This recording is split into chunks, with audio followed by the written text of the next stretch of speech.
Hello student, this is Archana Sunpasare. Welcomes you all in the lecture of business legislation. Today we are going to start with types of companies. Okay, so there are five various grounds on which these companies are going to be divided in the Companies Act 1956. Okay, so let's see what are that various grounds. The first ground is on the basis of incorporation. The second ground is on the basis of liability. Third, on the basis of number of person. Fourth, on the basis of control. And last, fifth, on the basis of ownership. Okay, today we are going to see the first basis, that is on the basis of incorporation. There is the three types of companies. First one is the chartered company, second is the statutory company, and third is the registered company. Okay, let's see in the details what these all companies means and what are the various definitions. Okay, so on the basis of classification of companies mode of incorporation, it is going to be further divided into three classes. First class is the chartered companies. Okay, so these are the incorporated under the special chartered by monarch, means before independence. Okay, this type of a company is going to be started by the queen or the king of that specific country. Okay, so let's take an example, that is the East India Company and the Bank of England are the examples of chartered in England. Means what? The king or queen of the England, they are signed on a specific document called as the chartered, through which the specific rights given to the person to start these chartered companies. So East India Company and the Bank of England, these are the example of these chartered companies. The powers and nature of a business of a chartered company are defined by the charter which incorporates it. So, through which charter that chartered company is incorporated, in that only all the rights, powers are enclosed by the king and queen of the specific country. A chartered company has a wide powers. It can deal with the property and bind itself to any contract that any ordinary person can. In case of a company deviates from its business as prescribed by the charter, the sovereign can annul the latter and close the company. Such company do not exist in India. Okay, so here is the need to start a chartered company or to form the chartered company.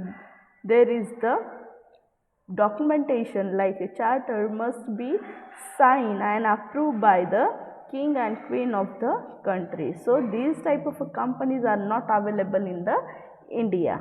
Okay, then second type of a company, that is the statutory company. So through the name of this company we got what it means. Statutory company means what? The company which is incorporated and formed by the statute.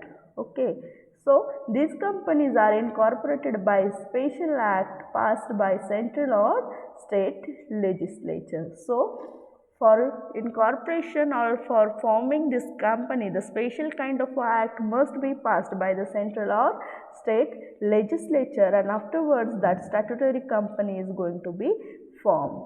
We are going to take some of the examples of the statutory company. The first is the Reserve Bank of India, State Bank of India, Industrial Finance Corporation, Unit Trust of India, State Trading Corporation and Life Insurance Corporations. These are some of the example of statutory company. Okay, so for formation of these all company, there is a special act passed by the central and state legislature.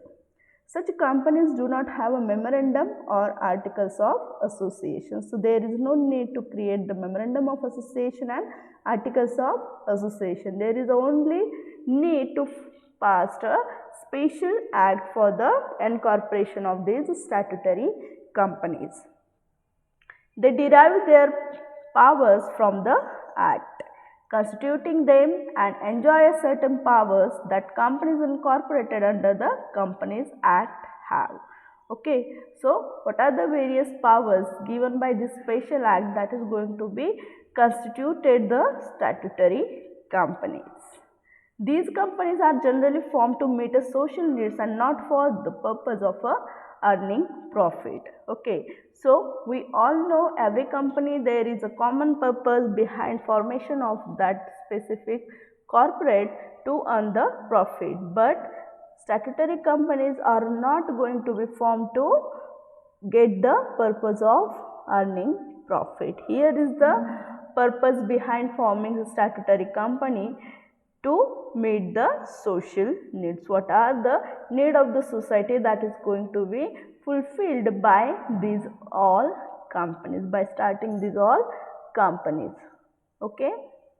Now third part, that is the registered or incorporated companies. Okay. So these are formed under the Companies Act 1956, under the Companies Act passed earlier to this.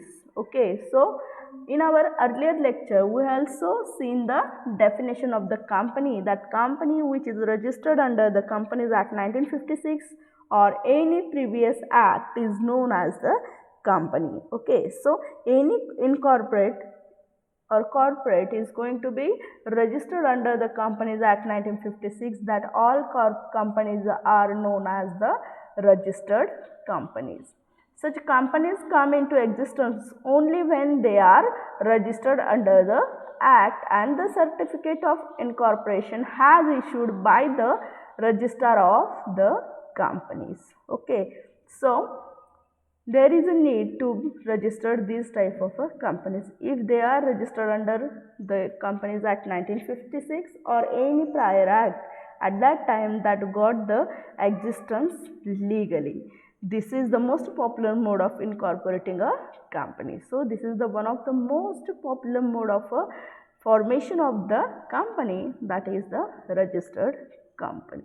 Okay, so for today's lecture, this is all about the first type of on the first basis, that is the incorporation of the company. Three types of companies we had seen. I hope this is clear for all of you. And now we are going to stop here our today's lecture. Thank you very much. Have a nice day.